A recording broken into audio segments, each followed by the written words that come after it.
Este programa es presentado por Diario La Voz, un suceso nacional. El Espectador de Caracas. 800 Noticias. Forum Supermayorista. Compra más, ahorra más. Style Shop, tu mejor opción en marca y accesorios. Bienvenidos a Conversando con Emilio. Yo soy Emilio Materán y hoy vamos a entrevistar a Edison Arciniega. Él es sociólogo, además es presidente del Centro de Estudios Agroalimentarios. Edison, bienvenido. Tú entregaste a la Asamblea Nacional unos informes técnicos que a tu juicio evidencian la desigualdad alimentaria que hoy impera en Venezuela. Háblanos un poco cómo fueron hechos esos estudios y qué arrojaron en términos de desigualdad. Nosotros hicimos un análisis de nuestra data que se levanta a través del monitoreo de comunidades de 520 comunidades en el país. Dentro de esas 520 comunidades en el país tenemos comunidades correspondientes a los 5 segmentos en los que podría dividirse la sociedad venezolana de acuerdo a condiciones socioeconómicas. Nosotros nos inclinamos más por la división en quintiles, que son bloques de 20% de la población, que a las divisiones por clases sociales, porque lamentablemente en Venezuela, si aplicamos el viejo grafar, tendríamos casi que una sola clase social, con más del 70% de la población, lo cual te escondería muchas realidades por la dimensión de ese segmento. Entonces le decimos hacerlo en bloques de 20%, esos bloques de 20% algunos son muy diversos, sobre todo el bloque más rico es muy diverso, que agrupas al 20% de personas más ricas, pero dentro de ese bloque de 20% de personas más ricas están los más ricos de Venezuela. ¿Pero que son los más ricos? ¿Eso existe en Venezuela? Sí, claro, Venezuela hay gente... Pero un 20%... Es el 20%, cuando tú divides total de la riqueza, lo que estás contando es el 20% que más tiene. Okay. O sea, si tienes $100 distribuidos en toda la sociedad, los que se llevan el mayor porcentaje de esos $100... Eso es lo que tú te catalogó en ese estudio como los más ricos. Los vamos dividiendo por bloques de 20%. Que ese 20% sea ultra rico, que sean ricos todos, no es verdad. En ese 20% hay mucha gente de los residuos de la clase media tradicional. Solo que cuando tú ves la distribución de la riqueza, ellos quedan en la punta. Es poco lo que... ¿Qué evidencia este estudio? Este estudio nos evidencia algunas cosas interesantes. En primera instancia, aquí tengo el documento que le entregamos a la Asamblea Nacional el 24 de marzo. Todavía no nos lo han respondido, claro. Pero este estudio en términos iniciales te dice que el 25.10% de los alimentos los consume el 20% más rico, mientras el 20% más pobre consume el 13.54%. Es decir, en términos netos, una persona del 20% más pobre consumió 245 kilogramos de alimentos en el año 2022 y una persona del 20% más rico consumió 454 kilogramos. ¿Cuáles son los números normales para poder hacer una comparación? Debiésemos tener 410. O sea que la gente está consumiendo la mitad de lo que necesita. Los más pobres. Los más pobres. Los más pobres. ¿Y los más ricos sí están consumiendo el 100% de lo que necesitan? Están por encima de lo que debería ser lo sano. ¿Y eso es en todos los rubros o hay algunos rubros específicos? Vamos a algunos rubros. Algunos rubros con más equidad. Los cereales. El 20% más pobre consume el 18% de los cereales, el 20% más rico consume el 22%. La brecha es de 4 puntos. Estamos hablando mensualmente de 10.82 kilogramos del 20% más pobre y de 13.20 en el 20% más rico. Las brechas no son sustanciales. Lo mismo se repite en raíces, tubérculos, feculentos, yuca, papa, plátano. Una brecha de 3 kilos 150 gramos para los más pobres y 3 kilos 600 gramos para los más ricos. Es decir, ahí hay equidad alimentaria, consume más o menos lo mismo, que es el país que tuvimos. Nosotros teníamos unos consumos más o menos planos. Un país donde consumía... Pero tú dices el país que tuvimos, ¿a qué año nos estamos refiriendo? Me estoy refiriendo a un lapso de tiempo entre el año 1970 y el año 2011. Un país con alta equidad alimentaria. Teníamos desigualdades en cómo nos vestíamos, teníamos desigualdades en dónde vivíamos, en tipo de vivienda, pero no en qué comíamos. Es muy plano en términos. O sea, tú encontrabas una brecha de 2 kilos anuales entre el más pobre y el más rico en consumo de pollo. Tú encontrabas una brecha de 4 o 5 kilos en el consumo de carne, de res, y encontrabas una brecha de 1,5 kilos, 2 kilos en harina. ¿Qué ha generado esta desigualdad? Los ingresos. Los ingresos son extremadamente desiguales. Podríamos estar teniendo que en el 20% más rico, que no es una ficción de promedio, porque ahí están los más ricos de verdad, sumados con otros sectores que están cercanos, o al menos no están polarizados hacia abajo, que pueden estar destinando $3.000 en promedio a sus necesidades alimentarias al mes. Mientras en el 20% más pobre no hay quien destine más de $120 para sus necesidades alimentarias, 3.000 contra 120.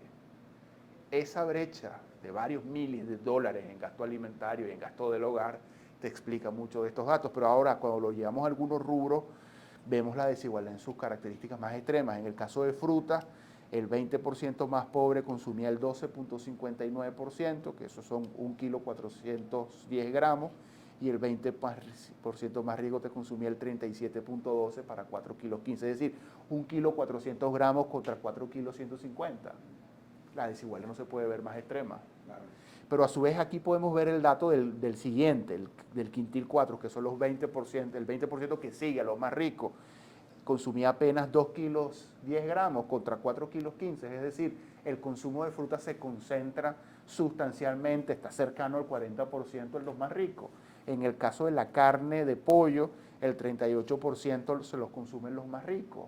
Estamos hablando de 31 kilos, 750 gramos de pollo en los más ricos contra 10 en los más pobres. Estamos hablando de 3 veces el consumo de pollo. Esa brecha no la teníamos en el 2011. Y en el caso de la carne, la brecha es un poco más extrema, porque el 20% más pobres apenas consume 170 gramos al mes de carne de res, mientras el 20% más rico sobrepasa los 2 kilogramos de carne de res por mes. Es decir, estás ante quienes no comen literalmente el producto versus quienes comen mucho el producto. El problema no es quien come mucho.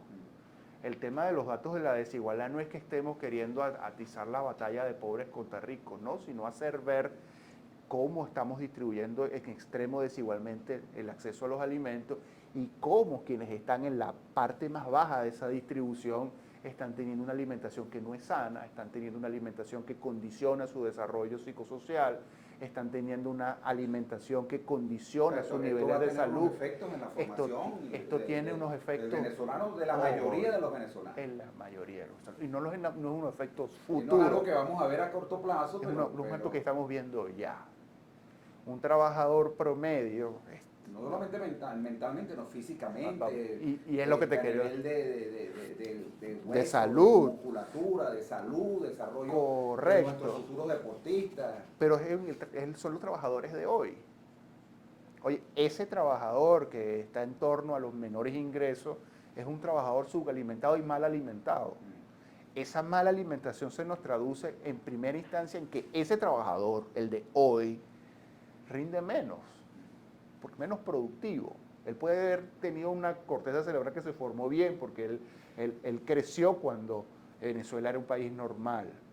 Pero hoy sus requerimientos alimentarios no están plenamente cubiertos y por lo tanto él hoy no puede hacer trabajos complejos. O sea, fíjate, eso que tú estás diciendo es sumamente grave. Hoy. Eso, porque estamos hablando de un venezolano en formación que va a ser menos capaz, menos inteligente, menos capacidad de y mucho más enfermo. Físico, pero, mucho más enfermo. Pero lo que te quiero transmitir es que no es un tema que vamos a ver mañana, que lo tenemos hoy ya en los rendimientos laborales producto de la mala alimentación, que lo tenemos Esa es la generación del futuro. O la del presente. O sea, es el señor que tiene 30, 40 años hoy y que tiene una alimentación extremadamente desbalanceada y que producto de esa alimentación desbalanceada está sufriendo hipertensión porque está consumiendo para obtener saciedad. Pero también es el joven de 20 años correcto. O de 15 o de 5 o de 5 que cuando entre en su edad productiva pues no va a entrar en las mejores condiciones. Correcto, son los niños que están en los primeros 52 meses de vida que pueden estar gorditos porque les estamos metiendo cereales y todo, pero como no les metemos proteínas no se les desarrolla correctamente ni el sistema inmunitario, ni la corteza cerebral, ni el sistema nervioso, y eso se nos traduce en que son niños que tienen mayor incidencia de enfermedades como asma, o que son niños que van a tener una predisposición a padecer diabetes mucho más alta, o que van a ser niños que van a tener un mayor índice de repitencia escolar, con esos costos que implica para la familia eso. Pero también, y uno de los grandes temas es el sesgo que tenemos al momento de analizar la desigualdad alimentaria o las carencias alimentarias solo hacia los dependientes, bien hacia los menores o bien hacia los adultos mayores. La mayor tragedia está en los trabajadores. Sí. ¿Por qué está en los trabajadores? Porque ellos son la locomotora de la familia. Sí. Tú no te puedes ocupar exclusivamente del pasajero sin ocuparte del vehículo. El pasajero son los dependientes, pero el vehículo son los que producen. Y si esa persona que hoy está produciendo en edad productiva se está enfermando más, ¿cómo puede llevarle bienestar a su hogar? Si esa persona, y se está enfermando más producto de las desigualdades alimentarias, si esa persona que hoy está trabajando rinde menos, porque tampoco tiene calidad de vida, pues produce menos riqueza para sí mismo y para las empresas donde están, y por lo tanto se traducen menos ingresos para él mismo, y menos calidad de vida para sí mismo y para la sociedad en general. Nosotros podríamos estar perdiendo un diferencial de hasta 15% de potencial de crecimiento económico hoy, producto de la incidencia de la mala alimentación de los venezolanos. Una persona mal alimentada en cualquier etapa de su vida laboral es una persona que rinde menos. Lo puedes medir aquí mismo en tu empresa. Claro. Entonces, el tema es ese, el tema es cómo hacemos para atender las necesidades alimentarias de los venezolanos hoy, no solo pensando en el futuro, no solo salvar a los niños, no solo lograr que los abuelos no se nos mueran. Hay que salvar el presente para salvar el futuro. Hay que salvar al presente para salvar el futuro. Tenemos que salvar a los trabajadores, porque a su vez el mal rendimiento de los trabajadores de hoy se me está transformando en la desigualdad de condiciones de los que vienen atrás. Ahora, ese estudio que ustedes hicieron, no sé si llevas números de la llamada entrega de las bolsas CLAP, esas deficiencias las está atacando el gobierno a través, por ejemplo, de la bolsa CLAP o de algún otro el CLAP mecanismo. resolvió las carencias calóricas de los venezolanos más pobres. Es decir, el CLAP es una fuente de carbohidratos y de calorías abundantes en los más pobres. Podría ser el 50% de la ingesta de carbohidratos del 40% más pobre de la sociedad venezolana, o más. Y hay que reconocer que son las carencias calóricas las que implican un riesgo de muerte inmediato. Es la que te lleva a la delgadez extrema. Ahora, el CLAP hay una cobertura de una parte de lo que hace falta, pudiéramos de una decir. parte de lo que hace falta, que son Los las carbohidratos, calorías y las calorías. Pero me faltan las proteínas, parte importantísima, y me faltan no están proteínas y siendo lípidos. ¿Y qué hacen la diferencia proteínas, lípidos y los micronutrientes? Las proteínas son la base de la construcción y regeneración de tejidos duros y blandos.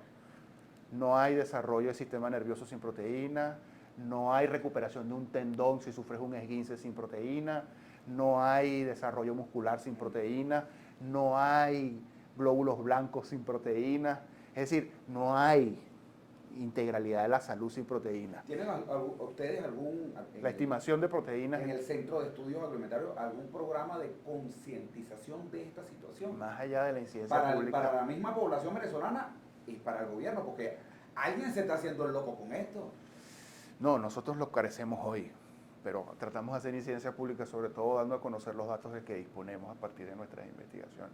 Y la brecha en materia proteica es tremenda. El 20% más pobre de los 75 gramos de proteína neta que debiese consumirse por día, está consumiendo menos de 20. Y en el caso de los lípidos, que son las grasas visibles, también tenemos una brecha tremenda. La gente está consumiendo menos de 30. La gente diría, es bueno que la gente no consuma grasa. Yo diría, lo que es malo es que la gente consuma carbohidratos en exceso, porque sin grasas no hay absorción de micronutrientes, es decir, vitaminas y minerales. O sea, el cuerpo produce grasas en base a las calorías sobrantes y las almacena. Eso es una grasa posterior. Pero la grasa digestiva es necesaria en el proceso de digestión para absorber los micronutrientes.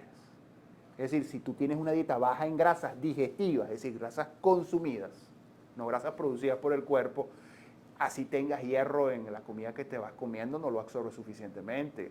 Así tengas vitamina A, no la absorbes suficientemente. Y en el caso nuestro estamos consumiendo menos de la mitad del requerimiento de lípidos de nuestra dieta. Es decir, tenemos una dieta enferma. Una dieta enferma que está concentrada en el 60% más pobre de la sociedad y que responde a la desigualdad de ingresos, a los bajos ingresos que tiene el 60% más pobre de la sociedad. ¿Cuál es la respuesta a esto? Una respuesta de corto plazo o una respuesta de emergencia es que un programa como el CLAP, que ha logrado demostrar éxito en suministrar calorías y carbohidratos, también se incorpore a suministrar proteínas y lípidos en los volúmenes que la población necesita, que los más Un vulnerables. éxito relativo, Edison, porque yo he visto una serie de estudios sobre el tema del CLAP y no hay continuidad en las entregas. Llega A un porcentaje, porque creo que el 6% de la población le llega continuamente. Bimensualmente. O mensual o bimensualmente. Sí. Un porcentaje muy pequeño. Pero creo que ahí más ha sido Fluctúa. la propaganda del gobierno de hacer ver eso como un programa exitoso, que lo que en realidad es. Los datos nuestros quizás no coinciden con los que has manejado tú, que también que coinciden con los encuestadores como las de Data Analysis, por ejemplo, nos apuntan a que el 80% de la población recibe CLAP alguna vez en el año y que al menos el 38% lo recibe en el año. Sí, y claro, que al que haces tú, Edison, claro, recibiendo una bolsa pero, una vez cada 6 meses, por ejemplo. Claro, pero esos mismos datos hablan de que entre el 35 y el 38% lo recibe con una periodicidad no mayor a 40 días. Vamos a ir al corte de publicidad y al regreso quiero que me hables de qué aspiraciones tienen ustedes cuando entregan este informe en la Asamblea Nacional. ¿Qué están ustedes buscando que salga de la Asamblea Nacional? Vamos a ir a un corte de publicidad y al regreso más de Conversando con Emilio, hoy con Edison Arciniega. Él es sociólogo y además es presidente del Centro de Estudios Agroalimentarios. Ya regresamos. A pesar de la crisis, el diario La Voz cumple su compromiso de informar con imparcialidad y valentía. El impreso, la versión digital y nuestras redes sociales te conectan oportunamente con el acontecer nacional e internacional. Diario La Voz, un periódico para la Venezuela de hoy. Diario La Voz, un suceso nacional. Estamos de regreso conversando con Emilio, hoy con Edison Arciniega. Él es sociólogo, presidente del Centro de Estudios Agroalimentarios. Y dejamos una pregunta al aire, Edison. Ustedes llevaron ese estudio a la Asamblea Nacional. ¿Qué estás aspirando tú que salga de la Asamblea Nacional? Lo primero que aspiramos es a que se dé un debate sobre la desigualdad en el espacio idóneo. Creo que hay dos grandes espacios, los medios, aquí estamos en uno de ellos, y el Parlamento, que debería de ser la gran caja de resonancia. Porque uno de los temas de la recuperación incipiente que vivió el país hasta octubre es precisamente que sean grandes números que se ven texturizados por la desigualdad de manera negativa. Podría ser que el 30% más rico de la sociedad venezolana haya concentrado 70-80% de las mejoras en ingresos que se generaron en los últimos 3 años. Es decir, que el crecimiento no percola hacia abajo. Lo segundo que creemos necesario es que se audite la propia política pública del Estado en 2 direcciones o en 2 áreas. La propia política pública alimentaria del Estado venezolano, que cree que con suministrar masa, fundamentalmente masa, cereales a la población resuelve el problema alimentario, y la política monetaria, la política macroeconómica, porque al final esto es un problema macroeconómico, un problema de una economía que no tiene más de 50.000 millones de dólares en PIB, o al menos lo que tenía el año pasado. Se proyecta un crecimiento de 4.5% para este año. Esos son 2.000 millones de dólares más. Vamos a pasar de 50.000 a 52.000. Pero tenemos 27 millones de personas. $2.000, $2.100 de actividad económica por cada venezolano. Eso no da para que hayan buenas remuneraciones. O sea, la solución al problema de la desigualdad económica es que la economía crezca a grandes cifras, es decir, crezca aceleradamente por un periodo muy largo de tiempo sostenido. Cifras chinas de crecimiento, cifras africanas de crecimiento de 10, 15 puntos sostenidos por 10 años, es lo que necesitamos para poder tener, por ejemplo, la riqueza que teníamos en el año 2012. Y es eso lo que nos permitirá poder pagar mayores salarios, para que en Venezuela el salario mínimo promedio entre 200 y 250 dólares, el salario mínimo efectivo, es decir, la remuneración promedio efectiva de los menos cualificados. Nosotros necesitamos un PIB que al menos tenga 130.000, 140.000 millones de dólares. ¿Eso cuántas veces es el PIB de hoy? Eso es 2 o 3 veces el PIB que tenemos hoy. Tenemos que multiplicar por 2 o 3 veces la economía nacional. Y para eso entonces tenemos que entender y asumirlo, es parte de lo que queremos que ese debate produzca, es que la solución a los problemas alimentarios venezolanos es económica. Que esto no es un problema... Una cesta, no sé si les da a ustedes los mismos números, pero una cesta familiar, una cesta básica familiar por el orden de los 480 de los 480, 400, entre 450 y 490 nos da a nosotros. Que por cierto productos... Los núcleos familiares... El 20% más rico. Que se ganan eso. Porque solo el 20% más rico cubre plenamente el requerimiento de la cesta. Ahora, cuando lo revisas, también te puedes dar cuenta de una cosa. Y es que la cesta alimentaria venezolana es una de las más caras de América Latina. La cesta alimentaria colombiana es de $290. ¿Cómo es que en Colombia los alimentos son más económicos que en Venezuela? Entonces nosotros tenemos... Aumentos que, por cierto, hoy estaba viendo, hoy es noticia que están estimando un 400% de inflación para este año. Para el país, no terminamos de hacer contención inflacionaria y la inflación se traduce en depreciación de los ingresos salariales internos. Y también tenemos una inflación que hay que monitorear mucho más que la inflación en bolívares, que la inflación en dólares. La del año pasado fue de 60%. La inflación global en dólares no superó el 8%. ¿Cómo es que en Venezuela tenemos 60% de inflación en dólares y en el mundo el dólar registra una inflación de 8%?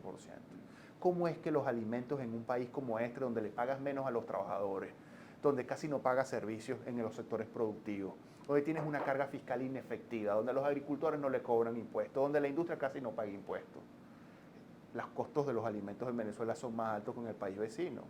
¿Cómo es que es más caro comer en Venezuela que en el Perú, que en Colombia, que en Brasil, que en México?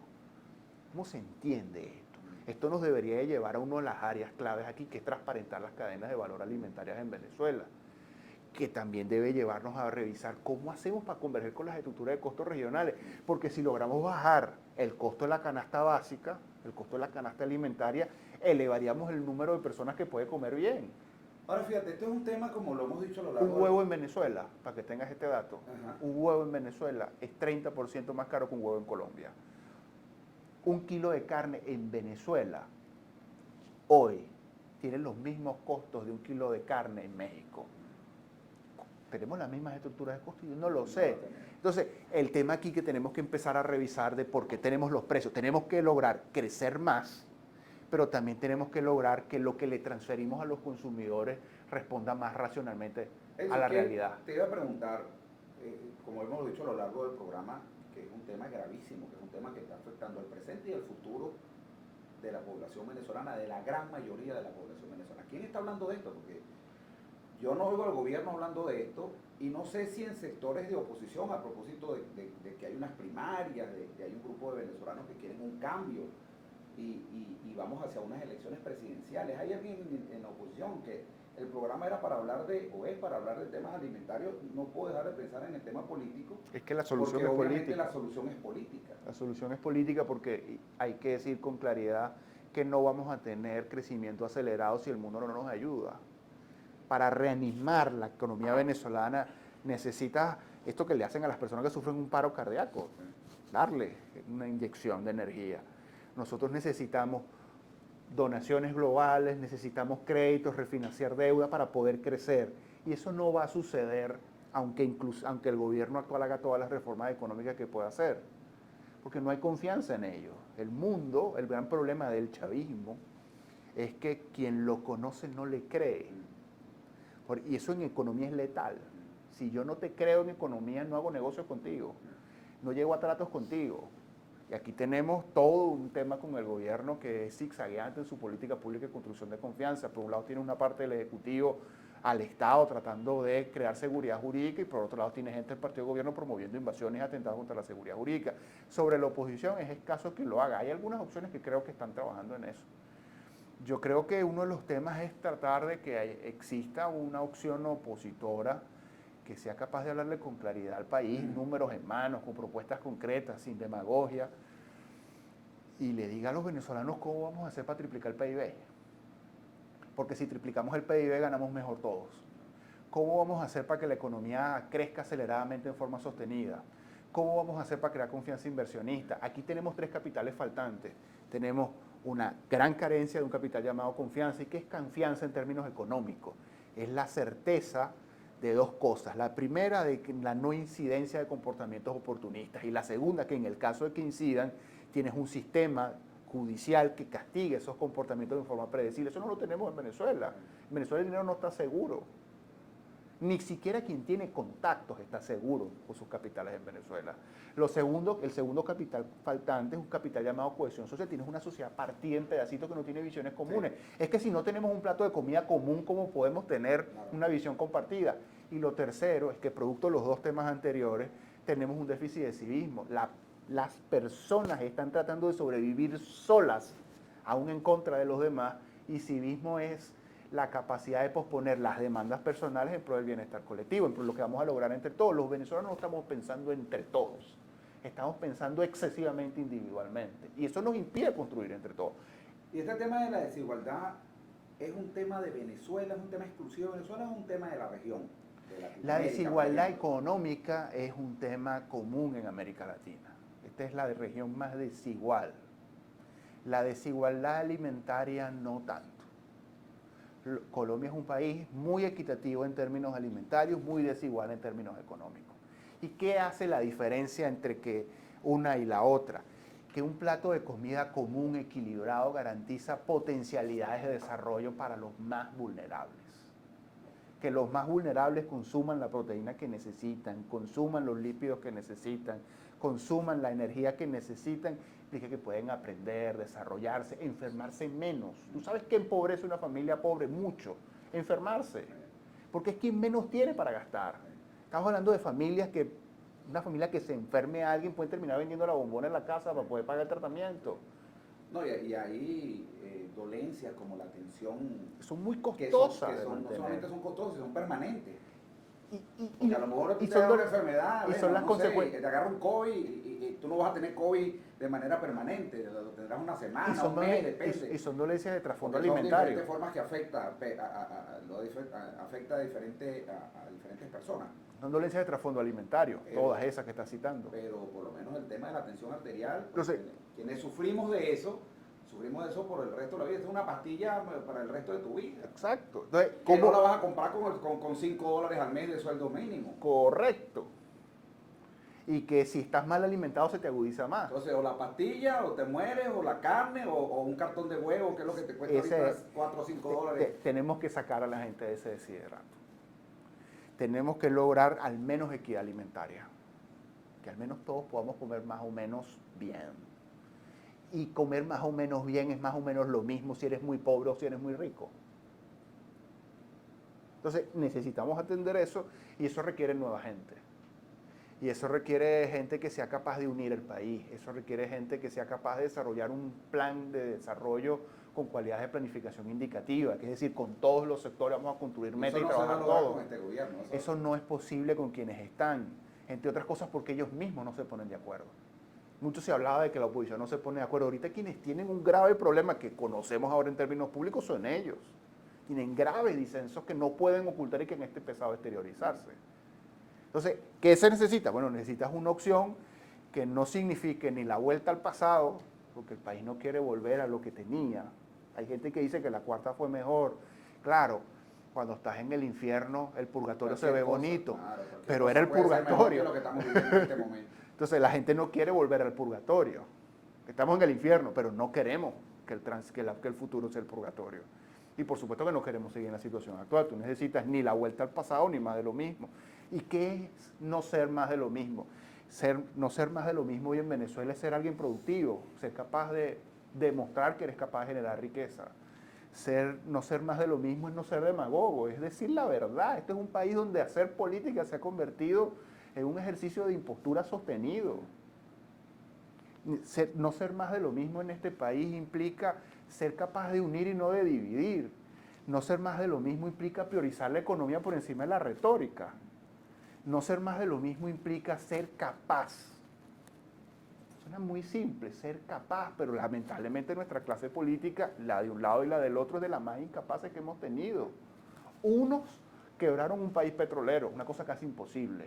Y otros han sido incapaces en 20 años, en 24 años, de desplazar a los que quebraron un país petrolero. Estás ante una competencia de incapacidades donde la respuesta es la capacidad. Muchísimas gracias, Edison.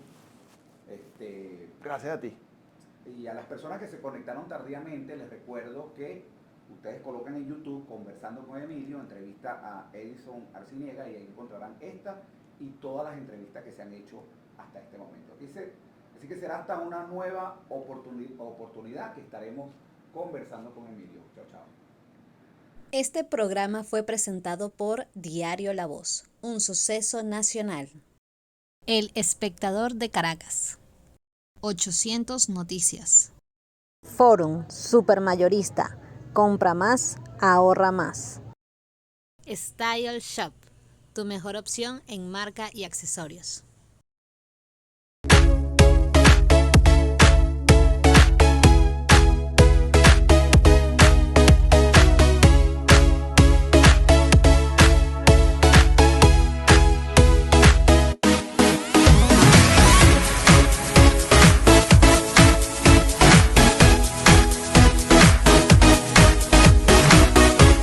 Este programa es presentado por Diario La Voz, un suceso nacional.